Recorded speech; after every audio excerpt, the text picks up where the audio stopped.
Kapan hari Petrus ngomong ke Yesus, "Wan, sampai berapa kali aku mesti maaf ke dulur aku, aman dia bikin dosa ke aku? Apa sampai 7 kali?" Uji Yesus. Bukan 7 kali, tapi sampai 70 kali 7. Maksudnya kita mesti maaf ke terus. Laju Yesus bercerita cak ini. Kerajaan Allah tu pecak sikok raja yang nak nyelesai ke perhitungan utang dengan babunya. Salah sikok babunya ni ngutang banyak nian, kira-kira sebesar upah gawe selama 200.000 tahun. Karena babunya ni dak pacak bayar utangnya, laju raja tu ngomong cak ni, "Jualah wong ni, juga keluarganya jadi budak untuk ganti ke pembayaran utangnya." Babunya ni nyampak ke dirinya, terus berlutut di hadapan raja tu, terus ngomong cak ini, "Bersabarlah sama aku bakal bayar galonyo." Raja ngerasa kesian sama babunya tu, terus dihapus kenyalah seluruh utangnya.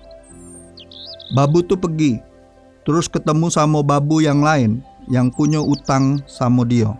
Jumlah utangnya tu sekitar 4 bulan gajinya. Babu yang tadi tu nyekek babu yang punya utang sama dia, terus ngomong cak ini, "Bayarlah utang kau tu sama aku." Wong tu nyampak ke diri, terus berlutut, terus ngomong cak ini, "Bersabarlah sama aku bakal bayar galonyo."